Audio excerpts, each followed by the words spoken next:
All right, here we are at EA AirVenture 2019. We're standing in front of the DC-3 DTD. For those who have anything to do about aviation, it is the DC-3 that was featured on the Plane Savers series on YouTube that they actually brought back to life probably in less than 60 days. And I have with me Mikey McBryan with Buffalo Airways, also Plane Savers, also Mikey McBryan, and also Stella Hydorn. And we're going to just talk a little bit, find out, I'd like to ask Mikey a little bit about the backstory, people that may have been living under a rock and don't know anything about aviation or Plane Savers, the backstory of this plane and how all this came about and what you did to make it, be successful. Yeah, oh, well, I know everyone's attention span's a little bit less these days, so I'll just give you like the Coles notes. This aircraft was built in 1944 by the Douglas Aircraft Company for the Army Air Corps, and it was transferred to Montreal, where the Royal Air Force converted it to a Dakota 3, and it flew over to England to fly out of the UK. And while it was there, in June 6, 1944, it was a paratrooping aircraft on D-Day, and that's why we got the aviation stripes, and that's why there's big roundels on here. After D-Day, it was shipped back to Canada, and there's a company called Canadair converted to a DC-3C. So after the war, all the C-47s converted to DC-3s, and it went to work. It became an airliner, flew for TCA for 10 years. Transport Canada took after that under the DOT, which they were called back then, flew from the 60s all the way to 1989, where then it sat for 27 years. I found it on eBay, and we put it together. Is that quick? That's pretty good, Mike. Thanks. Now, Stella, I want to ask Stella a question, because Stella was a really big part of this whole project. She was kind of the organizer with a lot of things, especially the volunteers. You were the head painter slash, creating the markings on the aircraft. You did that. A lot of people don't realize all this aircraft is hand painted. It's not sprayed. Kind of unusual for an aircraft. Not many people do that, but I guess for simplicity and cost, you guys did it. It filled the bill. So you want to tell us a little bit about your backstory, how you got involved with this character, and maybe a little bit about your role in the whole Plane Savers. Yeah, I can do that. So Okay. Let's start with Mikey and me. Back in Germany, where I'm originally from. Now I live in Canada, in Yellowknife, actually up in the Arctic. I was already voluntarily a little bit working on the PHPBA for the Dutch Dakota Association, and because of these amazing guys that do really, really great work down there, I got in touch with a lot of people down there and a lot of aviation people. Because of that, I watched Ice Pilots, which is Mikey's former show, which also ran in Germany and in a few other countries. And I thought, okay, let's get some information. And I texted him on Instagram, and the rest, I guess, is history.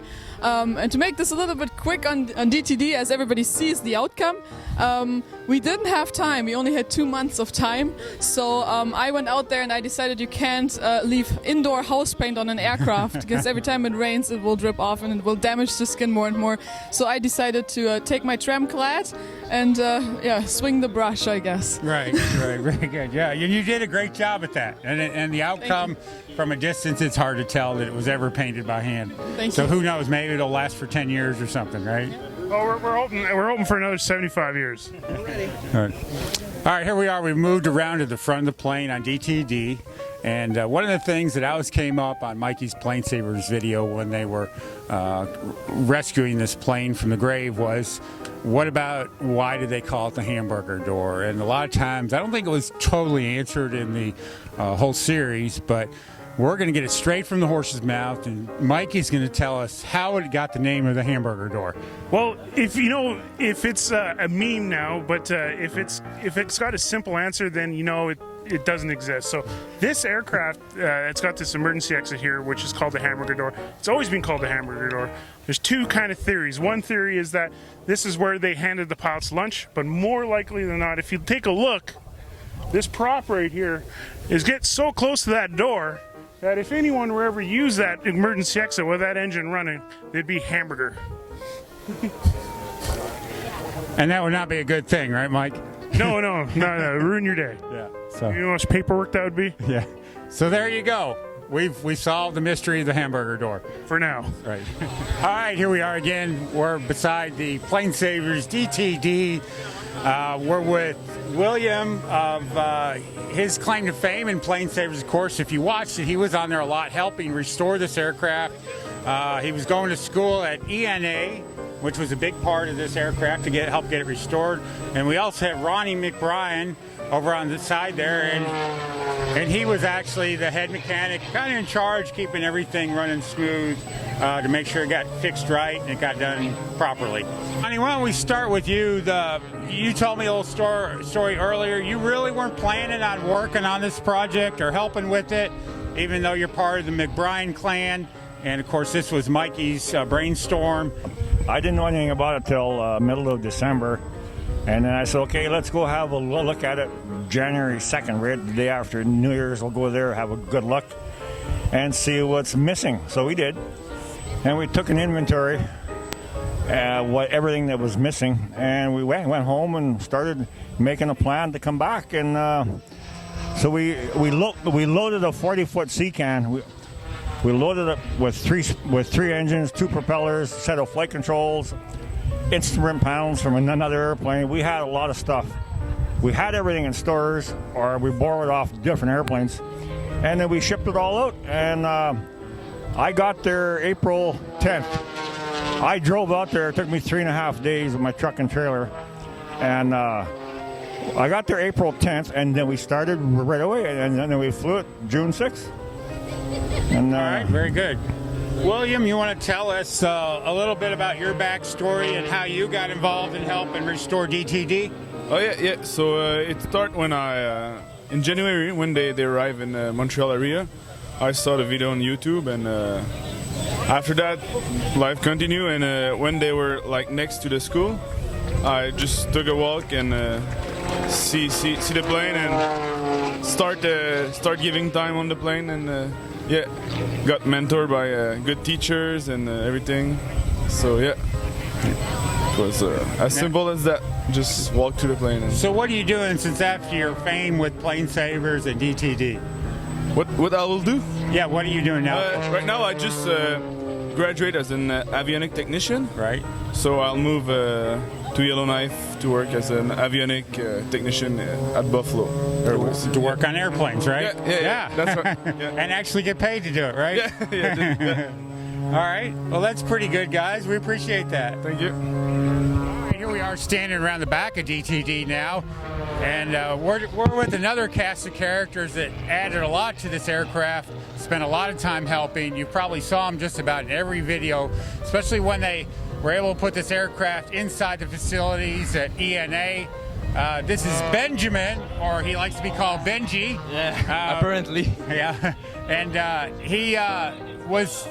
the reason we're standing back here, he had a lot to do with the tail cone, making sure this happened and got done right on the back of the airplane. So you want to tell us a little bit about your backstory, how you got involved with this project, and maybe what you had to do to make this happen back here.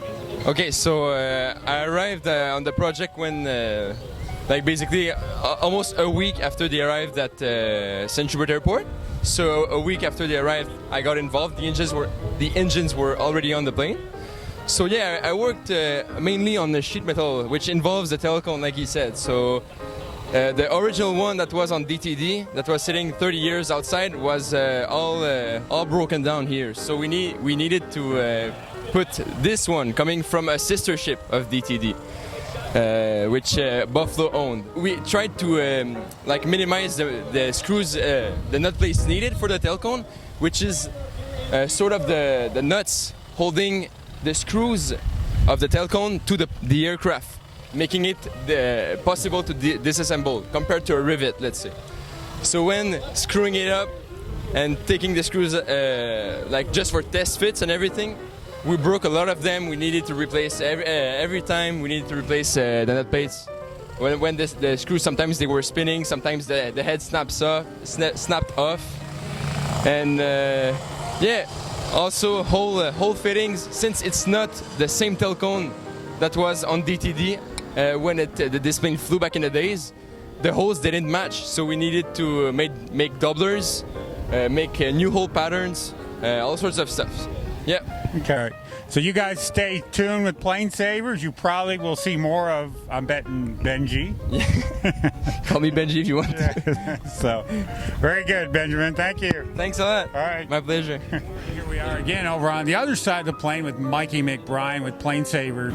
Just wanted to talk about, this is just this phenomenal project where it just got so many people involved with donations and subscriptions to YouTube, and really the people out there made this a success story.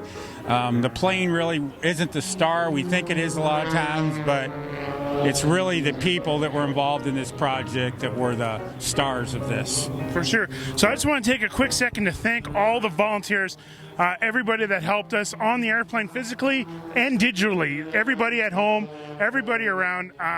I'm really only bringing this to one air show, and that's AirVenture. This is the best place in the world. As you can see, sharing the airplane with as much people. My father's in there. Look at us. Look at him. He's a tour guide up there. I just can't thank everybody enough. This has been so positive, and yeah. And I love the enhancing the audio of all the aircraft around. Thank you, everybody. This is amazing, and we'll see you next time. Season 2, August 1st.